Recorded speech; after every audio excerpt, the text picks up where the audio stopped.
Jonker said nobody's coming to the German lessons. Have you learned any German from him yet? I haven't. It's gonna take me a little while to learn. Will this be your first time going to Europe, or been over there before? Yeah, it's my first time leaving the country, so I'm excited for the trip. Anything in particular, if you're going to ask Aaron for advice on that? Obviously, going completely out of yourself, going to a new country. Man, I've been asking him a bunch of questions. What's the weather like? The people, the food. The food has been the biggest thing for me. Like, I got to see what the food is about. So that'll be the first thing I check out. He's talked about the popularity of football and how it's gotten to be part of the culture over there. What do you hope football fans in Germany take away from Sunday's game? I just hope that they enjoy the game. For it being the first NFL game, I think, out there. So I just hope that they enjoy the game. They like what they see. Hope it's exciting. We can make it exciting for them and make it a big deal over there, I guess. Pete's been talking this week about your command of the defense, taking over that role with Bobby gone. Does this feel like a pretty big challenge when it's other side of the line of scrimmage is Tom Brady, and you're kind of trying to match wits with him? No, just another game. Excited to get to play against him, though. But just another game, treat it like another game. How do you negate a guy that has both seen just about everything there is to see and gets the ball out really fast? You said, how do I what? Negate, or how do you go about stopping a guy that's seen everything and gets the ball out so fast? You just got to play your game. Rely on the pass rush to get there, get home, get him flushed, and get sticky on routes so he can't get it out fast. And so rushing coverage got to work well together for us to get a impact on 12. How do you balance the novelty of going over and playing the game overseas, first ever game in Germany, and having some opportunities at least, to go out and sightsee a little bit, and know that there's a task at hand to play a game this weekend too?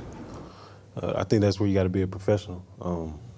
Obviously it's going to be exciting to go to a different country, see different things, see different people, eat different food. But you got to find that balance to, still prepare, because we're coming to play a football game. And so it's just being a professional and finding that balance. What food are you looking forward to trying? I don't know, man. I'm not sure what their number one thing is, but whatever it is, I'm gonna find out what it is. I'm gonna try it, and I'll let you guys know how it is. What's the most underrated element of this defense? I don't know yet. I would say that as good as we've been the last couple of weeks, we still got a long way to go, how good we can really be. And so the challenge is just keep coming back week after week, day after day, practice after practice, finding new ways to get better and stay consistent and see how far we can take it. What's it been like? I know you did this, I think, in college, but what's it been like being a signal caller? And do you feel more comfortable now compared to earlier in the season? Yeah, naturally, as time goes on. It's good. It's a good challenge. I'll say it's a challenge. To be the signal caller, call the plays, get everybody lined up, and go play fast, it can be a challenge as far as stamina, having to yell every game, and just taking control and command, and also being an emotional leader out there. If times of adversity hits, try to get guys, back lined up, get them right, get their heads right in position to go play.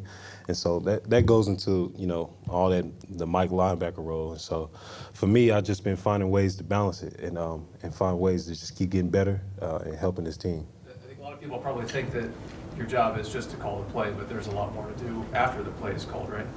Absolutely, because I'm who they're listening to.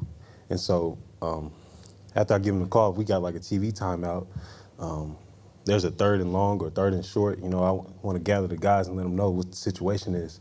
Everybody got to buckle down. We're all tired. Get your wind back. Let's go, get these guys out the field. And so there's a lot that goes into it that, people don't understand in the game, but it's a good challenge. Is Clint still talking to you up to the 15-second cutoff, or does he call the play and then let you go? Sometimes. He might say something a little bit extra, and I got to just block him out, because the louder the crowd is, the louder Coach Hurt gets. So, I gotta block him out sometimes. Right after the games, my ears just be shot. So, I just try to, if he just gets on rambling or whatever, I just try to block it out. Can you adjust the volume on that at all, or Nah, is it just however loud he I'm stuck with it. He can actually adjust the volume on a walkie-talkie, but he turns it up instead of turning it down. So I got to talk to him about that one.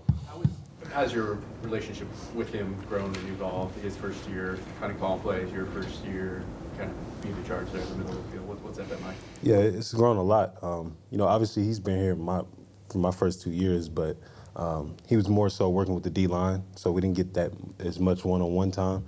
We had a lot of one-on-one time this year, just explaining the game plan to me, what calls he likes in certain down and distances, and what the challenge is for whatever week, whatever opponent we got. And so I think just through that and just regular life talk, our relationship has grown a lot. How often are you, I don't know, surprised by what he says or what he calls in your ear, or is it more just you don't even have time to react in that way, or just trying to get it out, or are you guys typically on the same page, I guess? Yeah, most of the time we are on the same page. He didn't call anything that we didn't practice, and so it's not really that much of a surprise. And so I just try to get it out as fast as I can, get everybody lined up. We hear stories about how the communication a lot of times falters, like between the OC and the quarterback on the road or anywhere. Have you had issues like with the connection here, play call? Yeah, you're always gonna have a little bit of issues during the game, whether it be the mic goes out or I can't understand exactly what he's saying in a particular time. So whenever that happens, we already got a call on certain packages that we're in, just in case I don't hear the call. Got an emergency call to get everybody lined up so that we, can go play fast. That happened in the Denver game, right? On the play the play that Cody Barton made? Yeah, that happened the first game of the season. So, in our stadium, it's a good thing that our fans are so loud, and it can be a bad thing sometimes for us. But that's why we got the emergency calls just in case those things happen. You say your ear is shot after some games. Does your voice kind of get shot too for all the yelling? Absolutely, I gotta get a full bottle, a gallon of water after the games, man. Just get my voice back, vocal cords going, just yelling. Like I said, just trying to get guys lined up, getting guys, back into it. If somebody gives up a play, missed a tackle, whatever, you just try to pick them up, be that emotional leader for our defense.